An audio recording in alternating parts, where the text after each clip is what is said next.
Hey everybody, welcome to my world right here on the Trim Radio Network. And boy, I'll tell you what, we had some stuff happen just before the show, and we've been redoing a few things and getting things set up. It's called last minute adjustments. Well, anyhow, welcome to this edition of My World, Live, Laugh, and Whatever right here on the Trim Radio Network. And we have a couple of guests tonight.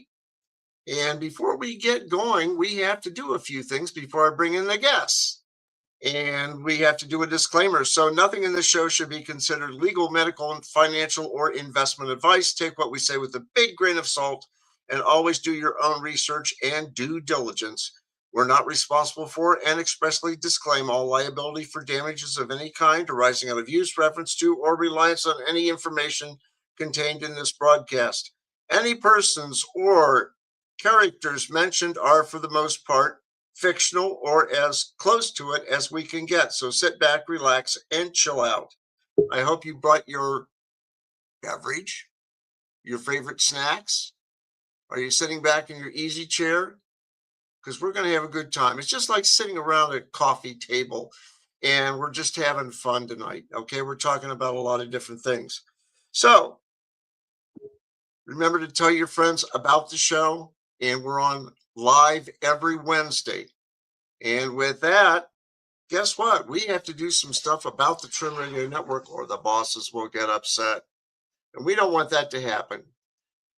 So if I hit the right button, let's see what can happen here. Nothing. What's going on here? Try it again, one more time. There we go. We're getting there. Almost. Let's see if this works. No! What is going on here? This is not fun tonight. We were going to have a good time too. I can't believe this. I get a blank screen. My goodness. Okay, who jinxed us? All right, let's see if I can do this. One more time, guys. I'm sorry about this, but we had some problems just before the show, and Victoria was working on it, and I was trying to get things set up. So let's see if I can do this again. One more time. There we go. Like I said, we got to talk about the Trim Radio Network, better known as trimradio.com. Here's the Fab Four. We have Michael Bejas as the CEO, Rascala Stefan as the Chief Operating Officer. We have myself as the Chief Relationship Officer, and I still haven't figured that one out. And we have Victoria Smith, the Chief Marketing Officer, responsible for all the marketing activities and brand development and all that good stuff. And I'll tell you what, she was really great for hopping on and getting a few of the bugs worked out tonight. Normally we don't have them, but occasionally we do. And so anytime we have an update, we have to make adjustments.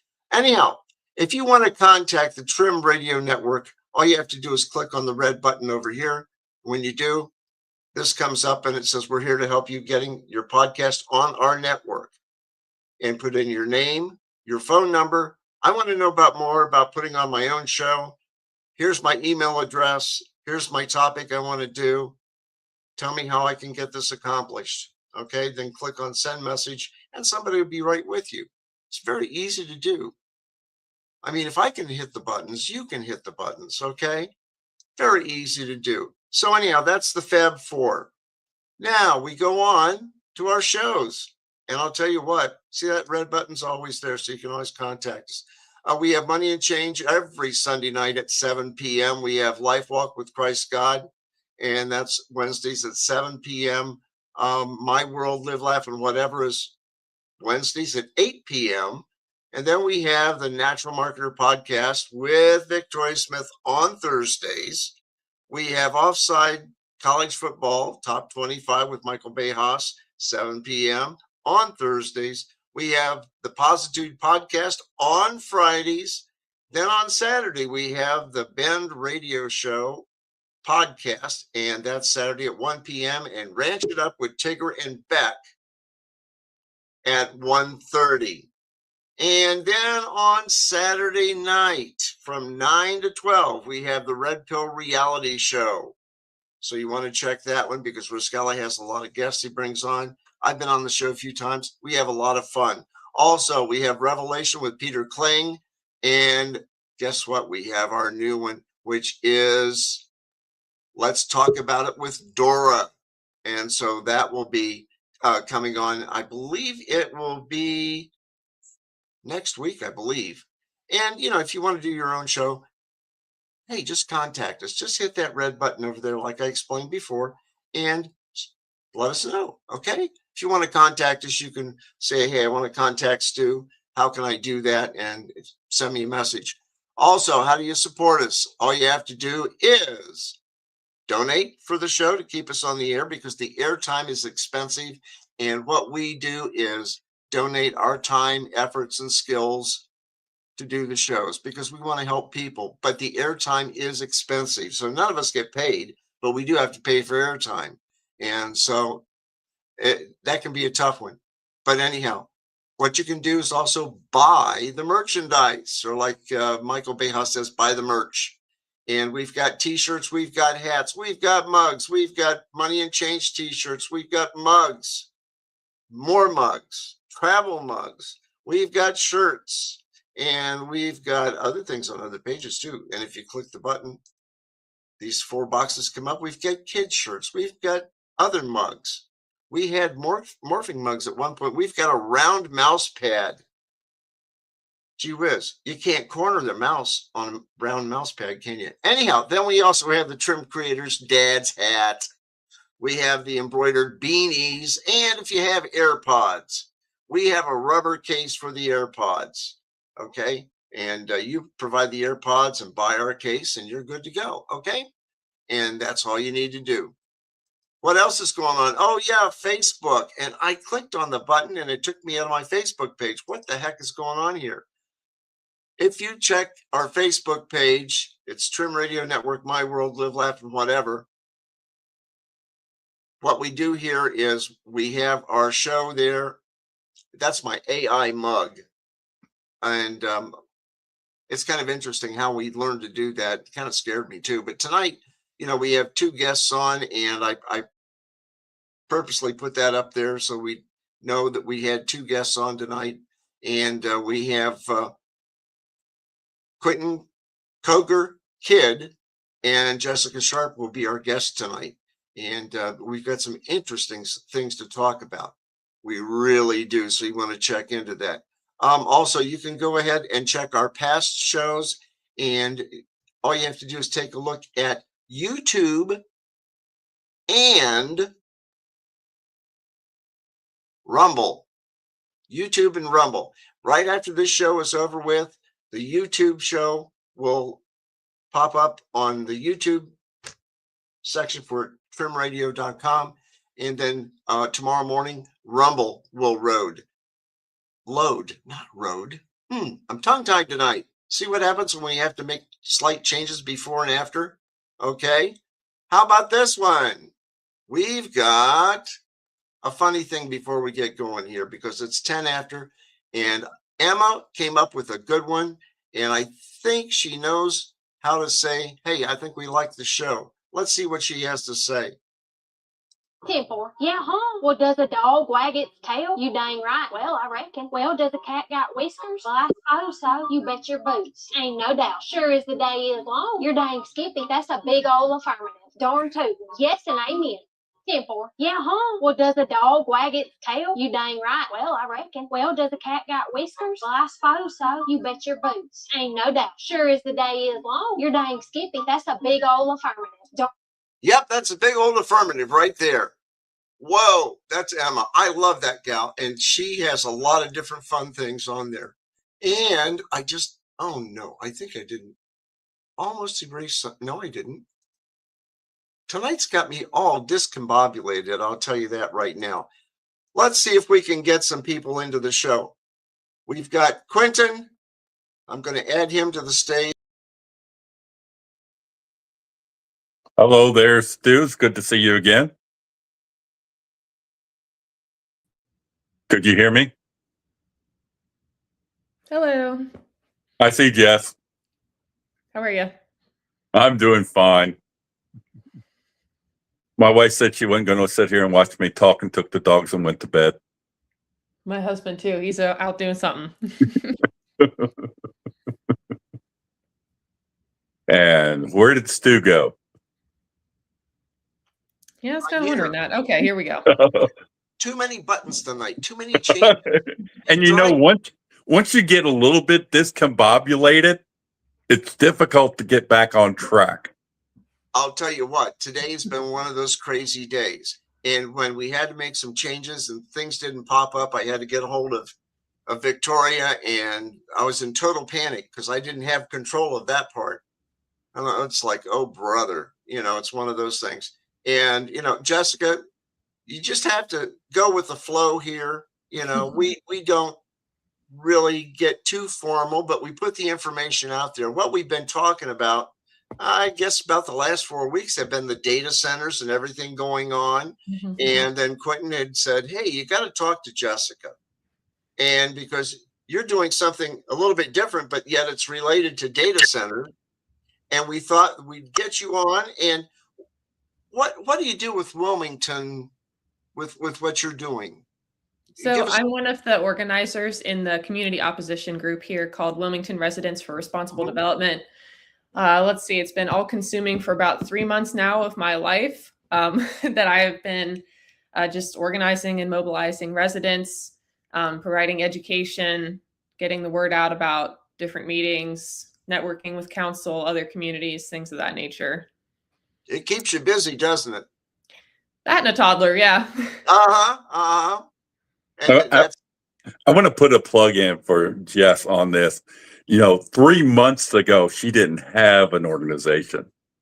And here we are 3 months later, there's over 4,000 members in her Facebook group. Oh. And she organizes town halls, is working with other groups around Ohio. And I'm going to let Jess talk about that. Yeah, I guess Stu has a point. There's a lot to it. It's hard to know where to begin. Basically, what I've been trying to do is just identify gaps in knowledge, and when I don't have the answers, seek them out.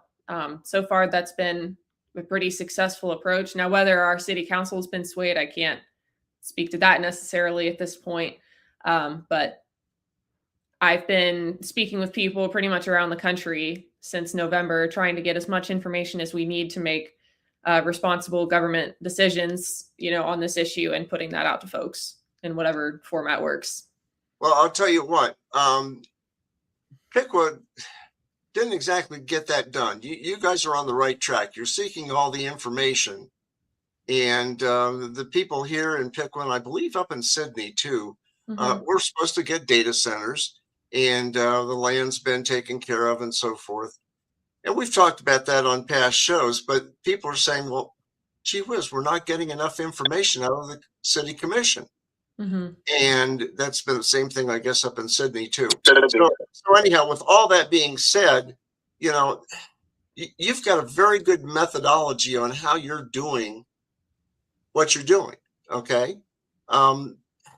It's amazing. And some of the stuff that I joined a couple of groups in Wilmington, and the data that I'm getting from that and the things that Quentin has been doing, I've been posting on my page and giving a reference to Quentin, because the data and the information were never there that I know of for Sydney.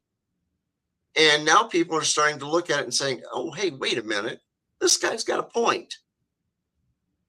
And that just shows that you're on the right track.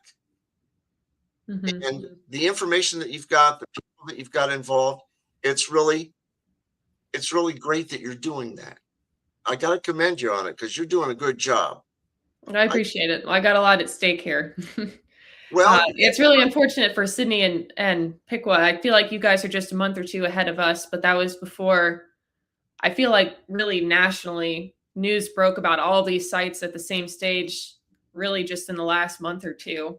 And it seems like you guys were just ahead of that wave. Well, yeah, but I'll tell you what, I was reading some things about Missouri, and there was a town in Missouri that was going to change their planning commission rules and regs. Okay. And wow, they're doing it there. They're doing it other places. And I'm thinking, wow, the ball is rolling, because some people are saying, wait a minute, we got to step back and look at this stuff.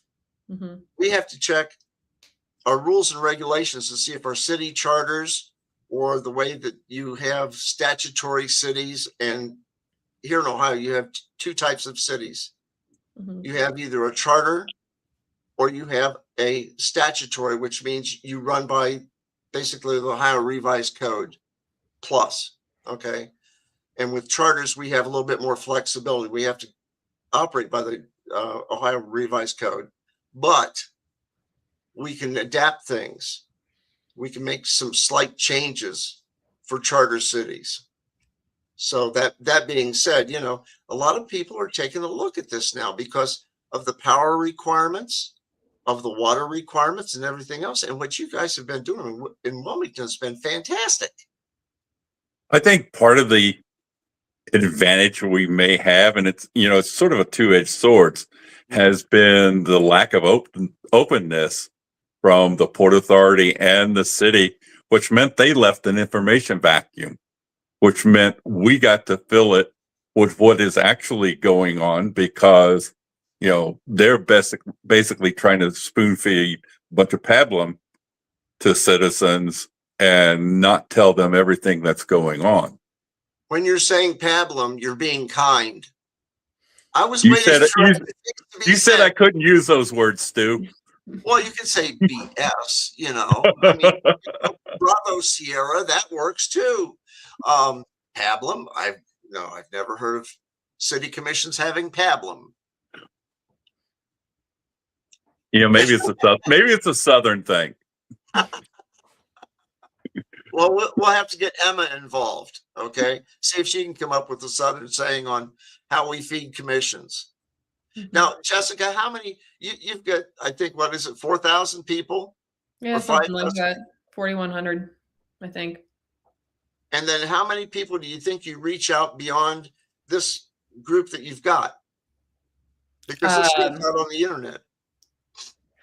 Oh, I don't know about that. I mean, I'm in correspondence with, I've got a group of tri-state community leaders that I organize with as well, including the leaders in Sydney and Piqua, includes Kentucky and Indiana as well, and probably half a dozen communities in Ohio. So I know that, you know, the word is getting out, and what we're doing is reaching other communities in areas similar to ours. I also talked to a contact in Missouri. It might be the same town you're talking about. But we just kind of find each other. So I would imagine that those are some of the people that are taking in some of the content on the page as well. Yeah, because what we're finding out here is that the commission isn't telling everybody everything. And you've got NDAs and everything else, non-disclosure agreements and so forth. And the people are feeling that they've been left out in the dark. Okay. Mm-hmm. And so there's been a lot of pablum that's been passed around.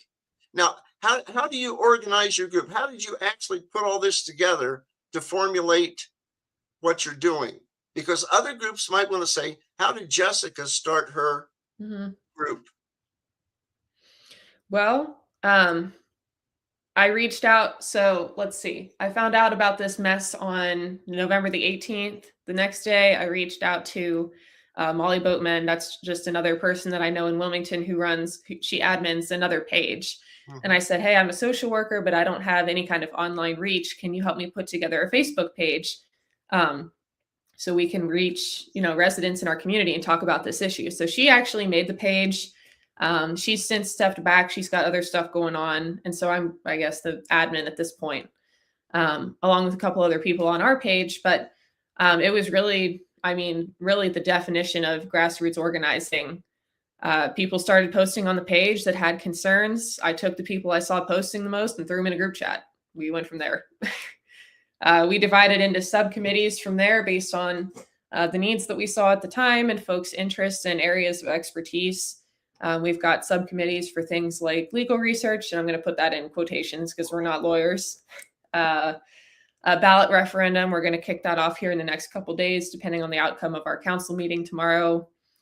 media, community outreach, environmental concerns. That's just a handful of examples of things that people are working on behind the scenes. But it's really just been a grassroots effort. I mean, talking to neighbors. I frequent a gym here in Clinton County. I'm there all the time. I've been talking to people on the gym floor, putting up flyers, hanging door knockers, stuff like that. Just, you'd be surprised how many people, even in this neighborhood directly adjacent to the data center, have absolutely no idea what's going on. So every time I can fit it in, I just kind of shamelessly plug for it in conversation.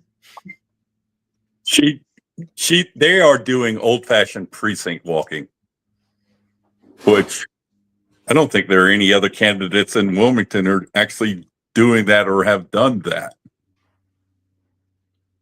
I have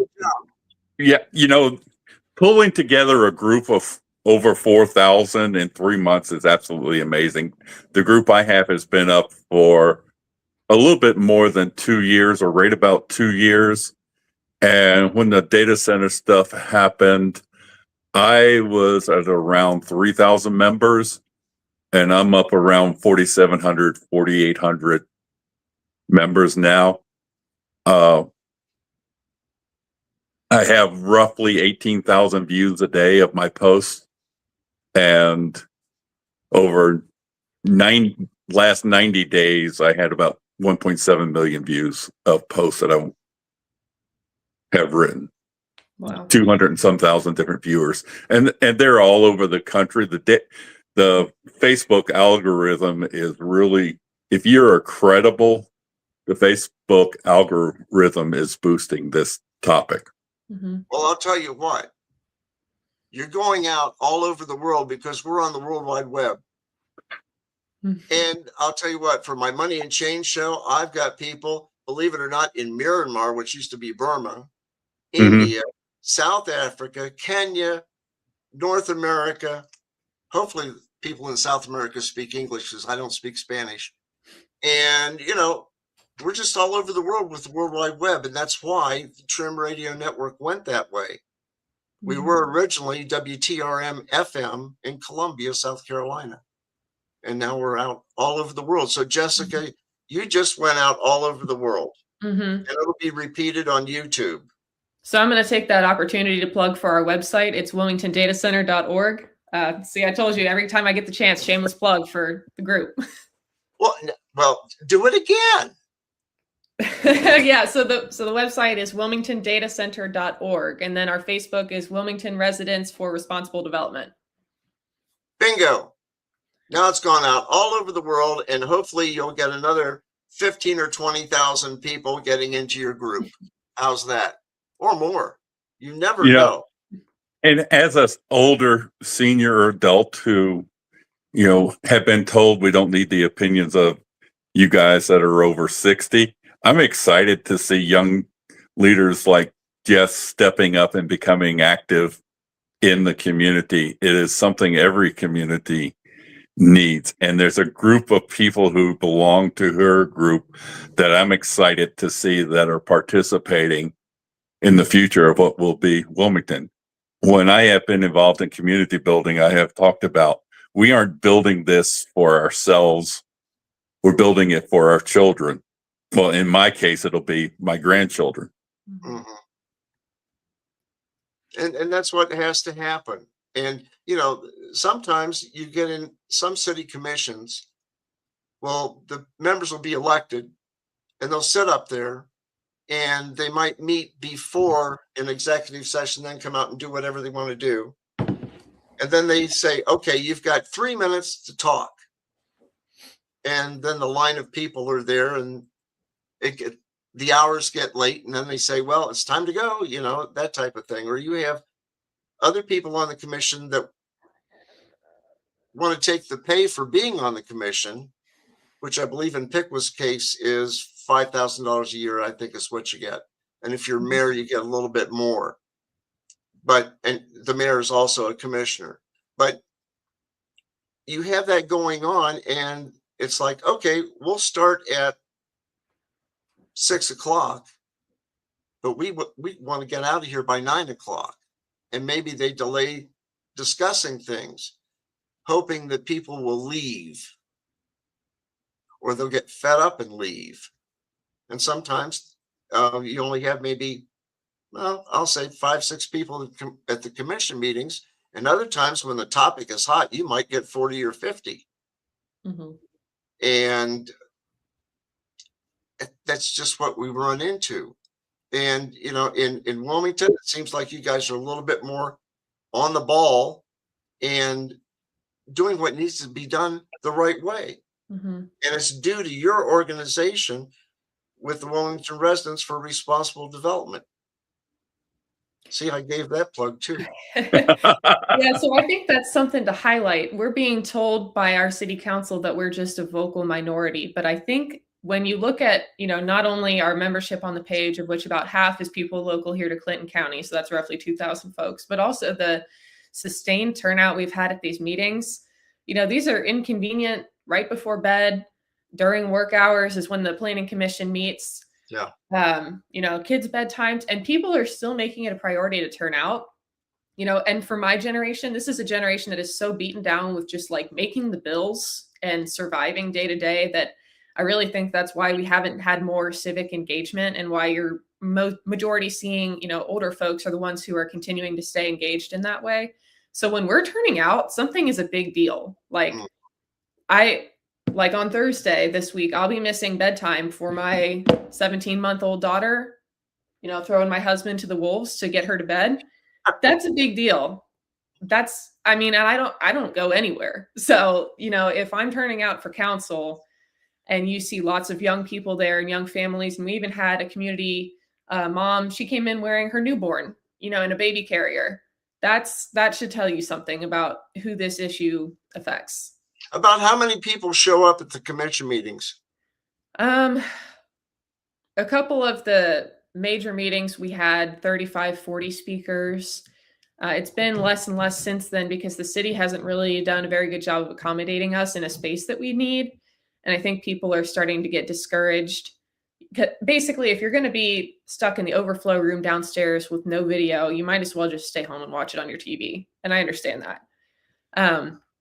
With that said, the city has refused our request to move to a larger venue. So consistently, I've seen the chambers full, which holds about 40, and then anywhere from 20 to 40 commenters, depending on the topic. But it's been really hard to get people to want to come just to sit in that overflow room and not be part of it. You know, what I've been finding out recently is that Channel 2, WDTN in Dayton, Ohio, they've been doing things on the data centers. And then also Channel 9, I believe that's WCPO in Cincinnati. Okay, they're doing things on data centers. And the more that we get the media involved in it, everybody will learn from everything.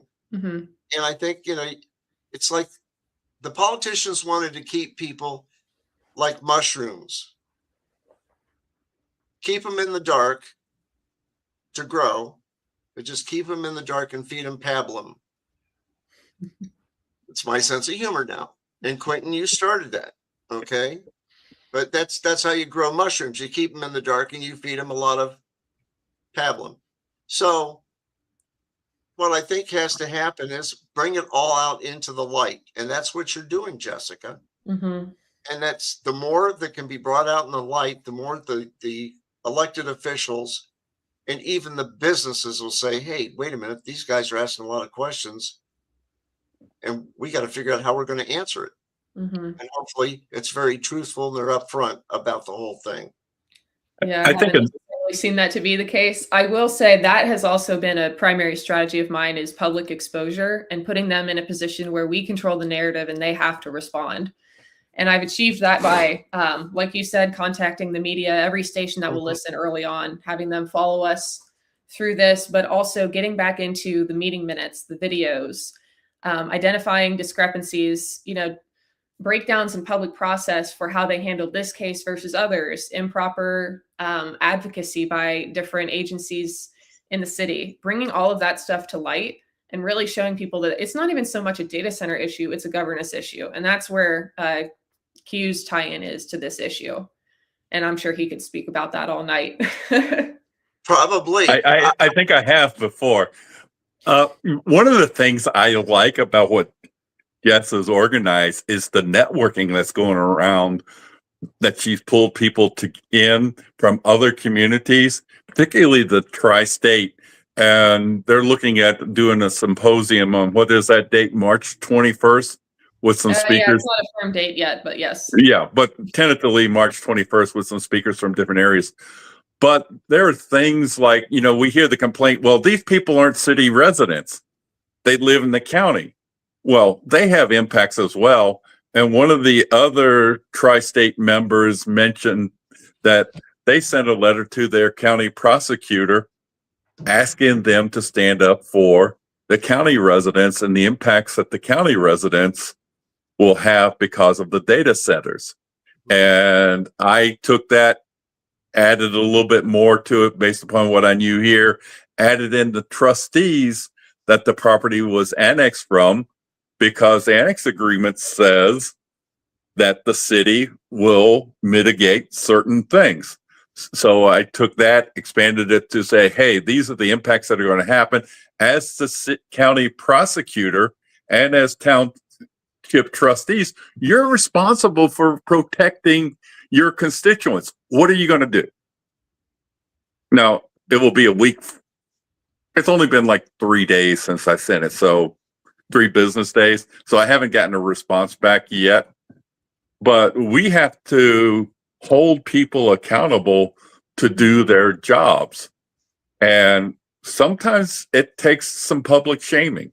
And one big thing around here is there's no recall provision in the city charter if a commission member, doesn't exactly behave or do things properly, like sunshine law. There's no way to make it. I have a case from before that's at the probate court. It's hung up at the appellate court right now, that you can remove officials for malfeasance, misfeasance. It's basically prepare a petition, you sign it, 4 other electors sign it, you file it in the probate court, and then the challenge becomes getting a prosecutor, which is where I'm stuck right now. But there is a way around that recall. Right now, what they're doing right now is just adding stuff to my case that I already have with the data center. You're welcome. I've been sticking it in a little electric file, so I'll remember it. Mm-hmm. But some of the stuff that you see is just absolutely flagrant, and you can't believe that that they just don't follow the law, or they don't know the law, and they make an excuse. Well, no one's come to me and talked to me about it. Well, what about getting off your butt? Go sit out and make yourself available to people that you can listen to them and hear them. Go over to the local coffee shop. Tell them hey, I'm going to be here at 3:00. I'm going to be sitting here having a cup of coffee. If you want to come by and chat with me, hey, come by and chat with me. And there's no sort of outreach like that. Your federal congressmen do that. They hold town halls. Why can't you do that at a local level where you actively reach out to the people that you're supposed to represent? Well, I'll tell you what. That was my soapbox, and that's my post on Sunday morning, by the way. Okay. Well, advance notice. Hey, one thing that we used to do here in Pickwood, and I'm not sure whether or not Wilmington does it or has done it in the past. We had a city manager that came in, and he said, we're going to have a government academy. And if you want to sit on a board or a commission, it's recommended, in quotes, that you attend this academy. And we went through everything. I still have my notes in my thick notebook. I've got a notebook that's probably 3 inches thick of everything to do with the city. And we went from the finance department to the police department to the fire department to the sewage department. And we spent time learning about each section of the city, how it functions.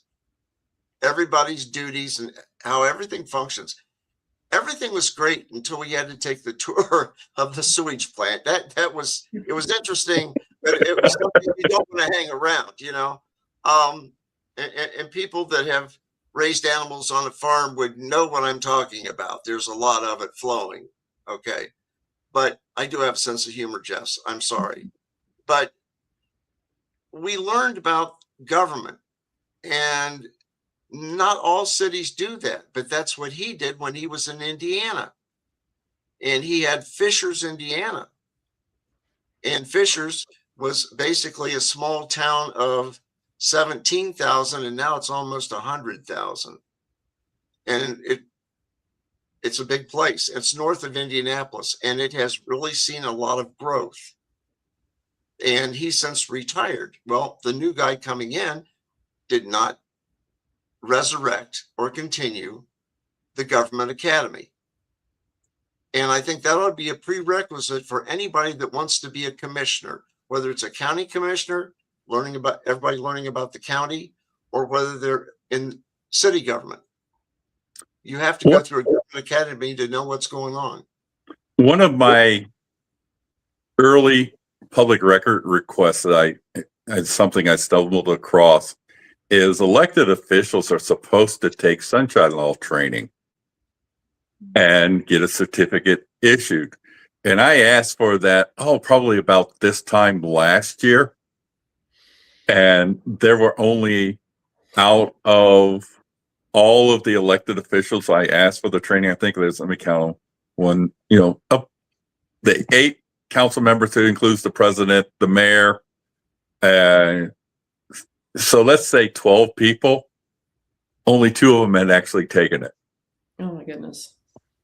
Well, that makes more sense. That explains a lot, doesn't it, Jess? Yeah. and wait, they can ask someone to take the training for them.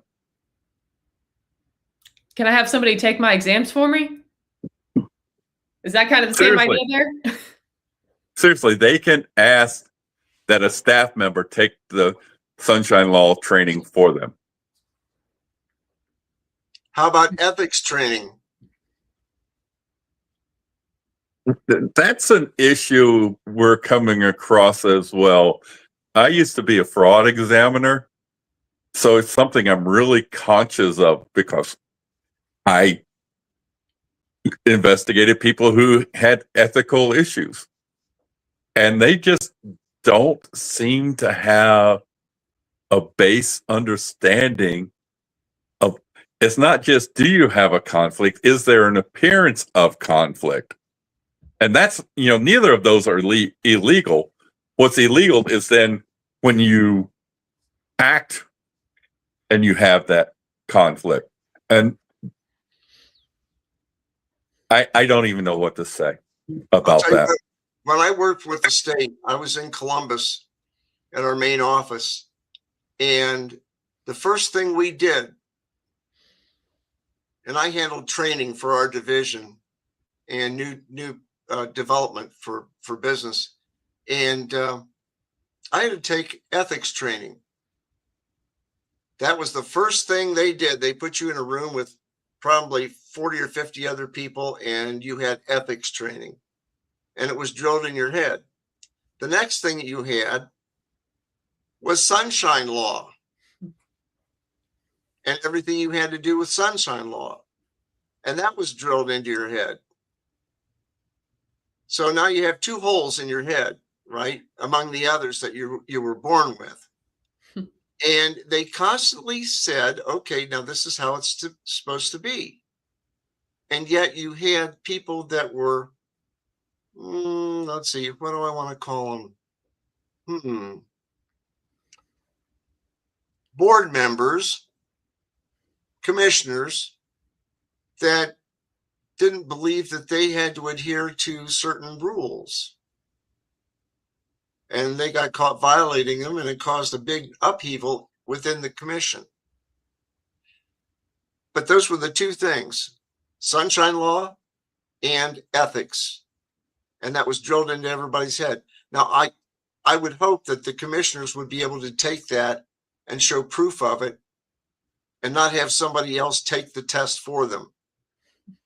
Well, the second time I sent the request in, I got a whole lot more certificates of completion. Oh, that's good. That's good.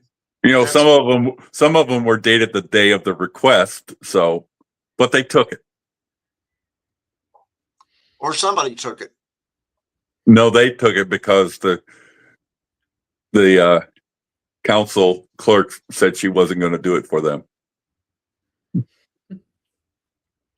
It's very easy to do. It Not- is. not clerk, but I mean for people that have to take that training. I am actually probably a little bit weird in this aspect. Is I actually downloaded a copy of the Sunshine Law manual and read it. It's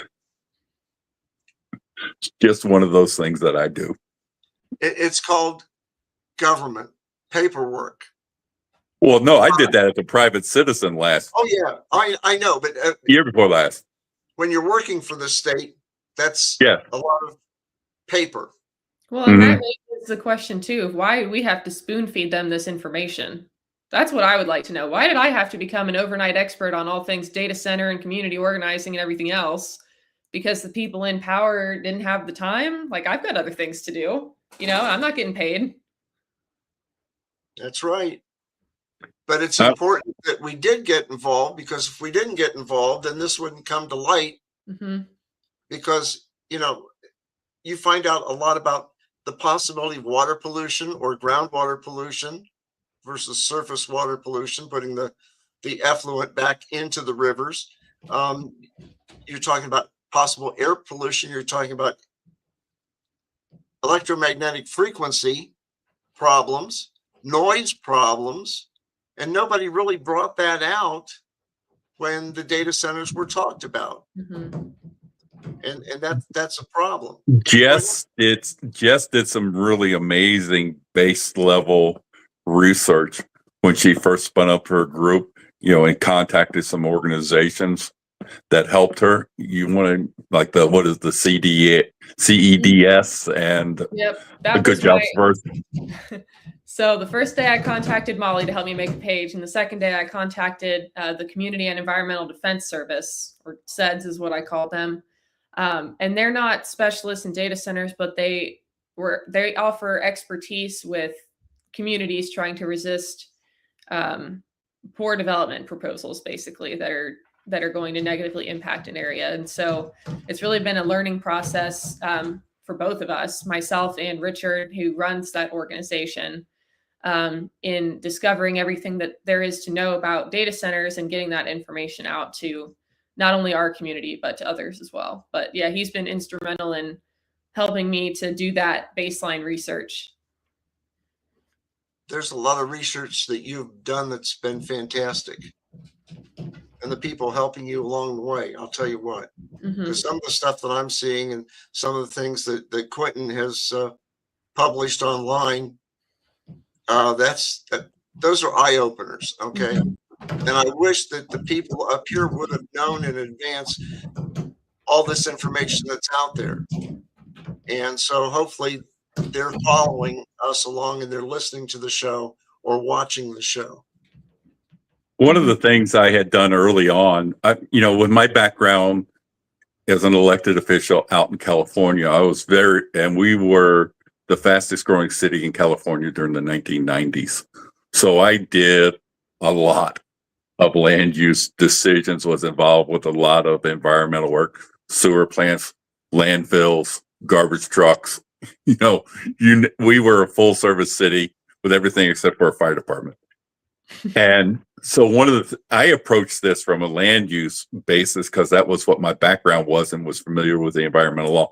But one of the things I did, like one of the first couple of days, is I put together a list of 50 questions that need to be asked about, in this case, it was a data center, but it would have been for any large project. And I sent that out to the council members. I know they used it. The Port Authority used it.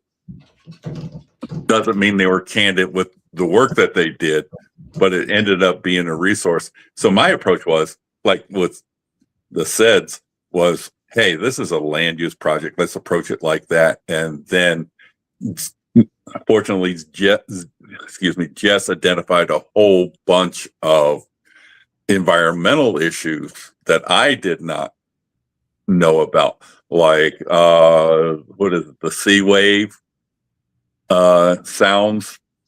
Oh, That, DBC and DBZ. yeah, DBC. Noise. Yeah, the low volume noise and how far they travel. Those are things I had absolutely no idea about, and it's been really helpful, for me, the research that she's done on that. Now, I did want to touch on one other thing, was talking about the behind the meters, and this is an issue that came up in Hilliard with their fuel cell. And I went up there one day last week and met with some of the people up there and talking about it some. And this is an issue that came out of left field for their council, where the operator, I think it was AWS in this instance, was asking to put a fuel cell on site, and the city wasn't being as cooperative as AWS wanted. So AWS backdoored them. They went directly to the PUCO and the OPSD, and that's Ohio Power Siting Board, and they can approve it. So, and if a data center uses more than 50 megawatts, in essence, what any city has done, they've also approved a power plant. That is, and there are only maybe two options to prevent that from happening. One is you don't approve any data center that uses more than 49 megawatts, so the state doesn't have authority, or you don't approve a data center. That's the only options.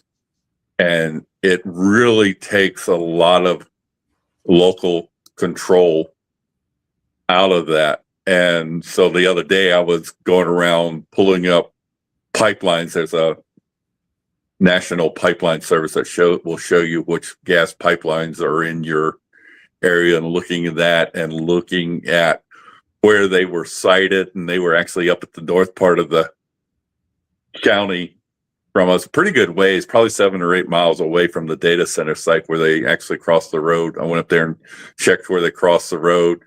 And then also they had a trunk line coming into Wilmington in the north part of town. And I was like, oh, it's over here. We're good 4 miles away. And then as I was driving around, I saw them installing about a 12 or 16-inch gas pipeline headed towards the data center. Now, I can't say 100% it's going to go to the data center, but it's headed in that direction, and it would carry enough natural gas to fuel 100 to 200 megawatt power plant. And then what's that going to do to the people living around it besides noise? Well, it would be over where in Jess's community.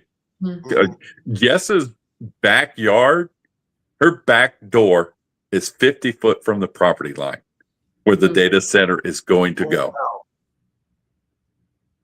And she hasn't talked about that. And then, well, and that's our main gripe, really. You touched on this, Q, but it is a land use issue that we believe that they've approved incompatible uses, not only incompatible, but just blatantly false, calling this a light industrial. Now we're looking at 2 hyperscale data centers right next to residential neighborhoods. I mean, we've got 3 neighborhoods right here that back up to this thing. And the emissions from the data center, like, that's its own issue. But then when you talk about the potential for behind the meter power in the future and the proximity to these neighborhoods and the elementary school and the preschool here, that's really what has people up in arms about them calling this light industrial and citing it where they have. But yeah, from the closest building. I went and remeasured that distance from the edge of the school ground to where the first building would be, 200 foot in from the property line. It was 0.3 of a mile in there. So those DBCs travel a half mile or further, the sound does. So you're talking about a sound that you can feel in your body. What is this? What was the CDC or DBC, DBC? What is a DBC? it's a low. Go ahead, Jess. Okay. Well, I was just going to say, so there are different weights to decibels. You got dBA. That's what most people think of when they think of noise. It's noise that the human ear can hear. DBC captures more of mid-range frequencies, which includes audible noise, but also delves into noise that is, I don't know, I guess sub-audible, but you can still feel it, like vibration type noise. And then there's also DBZ, which captures like the full spectrum of noise, and you can actually profile where a sound is coming from based on that, and then octave band limits. I don't fully understand all of that, but basically the DBC and DBZ capture that lower frequency noise that is so pervasive. It travels farther, it's harder to mitigate, and it goes through buildings. Well, I'll tell you what, one time I was on vacation. I was headed down to Florida, and I was stopped in Troy, Alabama. And the motel where I was at was within a mile of a lead manufacturing plant. And they had these big presses that would pound all night long. And I couldn't figure out where the vibration was coming from. I didn't know that they were doing that a mile away. Mm-hmm. And the vibration kept me awake. And then I had to drive to Florida the next day. And it was like, gee, I didn't get any sleep. What caused it? And I was talking to the person at the Holiday Inn where I stayed. It wasn't an express or anything like that, because I'm not a brain surgeon. And if you've heard that commercial. So, you have those sounds, and we've talked a little bit about fuel cells going in. The Hilliard people are talking about 1 million pounds of CO2 being generated every day up there in what is a little bit of a basin. So it's not going to dissipate real easily. The other thing that we haven't touched on yet are SMRs, small modular reactors. They're nuclear. And, once you cross that 50 megawatt threshold, you could end up with that there. Now, they do have to go through some federal siting requirements, but once again, the local municipality has lost any authority over whether that gets cited. And there is a company, NewScale, who has commercial SMRs that have been approved. Well, I'll tell you what, I was reading something about they were taking the old reactors from a nuclear submarine and doing something with them to create these little things. And I'm thinking, I don't think I want to be around them. Yeah, we had one of our council members tell us that they were going to be putting those nuclear reactors in Wilmington. Mm-hmm. He also told us that CO2 is good for us and would not kill us.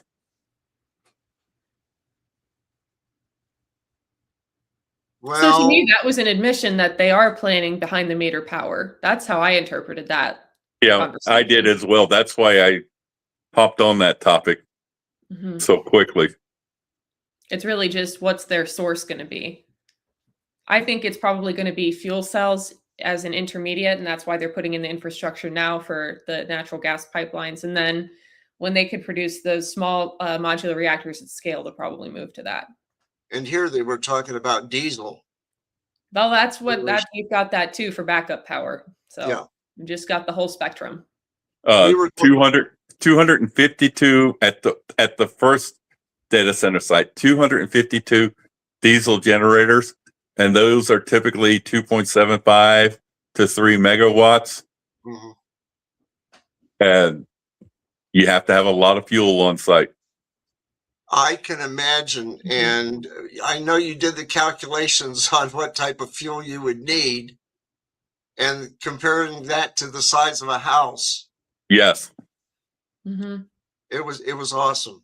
You know, Well, hey, that brings up another excellent point. Wasn't there, did you hear, Q, there was a tanker fire at a gas station in town today? No, I had not. I'll have to go out. What Well, did maybe it? I don't know all the details. I was just thinking about that, but maybe you could talk about some of the concerns of storing that amount of fuel so close to neighborhoods since it's timely. I worked for Chevron for 20 years. Now, I was not an engineer. I worked